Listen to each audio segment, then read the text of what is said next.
Lexi, how are you? I'm Letitia Rangel. Nice to meet you. I'm a nursing student at UT Arlington, and I just wanted to discuss a couple of issues with you. One of them being the nursing entrance entry level for nurses.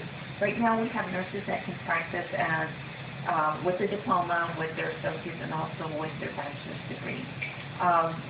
If you don't mind me asking, have you ever been in a hospital as a patient, either yourself or a family member or a close friend? Yes. And if you had the choice between a doctor that had 11 years of practice versus a doctor that had 14 years of, or let's say education, not practice, but education, which one would you prefer? The doctor of 14 years. And why would you say that? He would have more knowledge and more experience.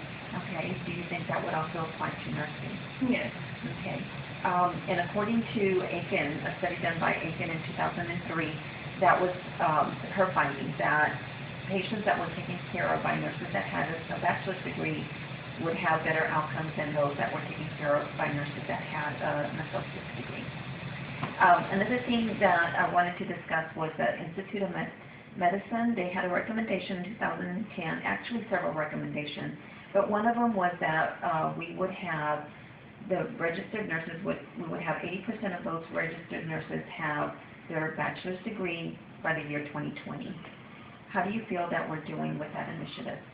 Well, we still have quite a bit of work to do, but according to the Board of Nursing, 46% of our nurses have a BSN degree. Okay. Do you think this is a realistic goal, and is the TNA supportive of this goal? And yes, we're very supportive of this recommendation. We're a part of the Texas Team Action Coalition that is partnering with colleges and universities to accomplish that goal. Reaching 80% by 2020 will be challenging, but there is a big push and a lot of effort to getting it done. Okay. You mentioned some challenges. What challenges would you say that we have? Well, the nursing shortage is probably the greatest challenge. We still need nurses at the bedside and when patient care is needed. We have to utilize the nurses that we have, and the majority have an associate's degree. Finances is also a challenge. Nurses are working just to maintain their family, their homes, so finding extra money for school is difficult.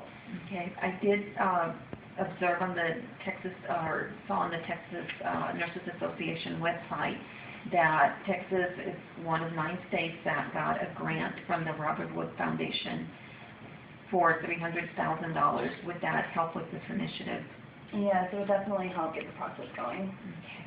Well, thank you so much for your help and for your support and everything that you do for the nursing profession. Thank you.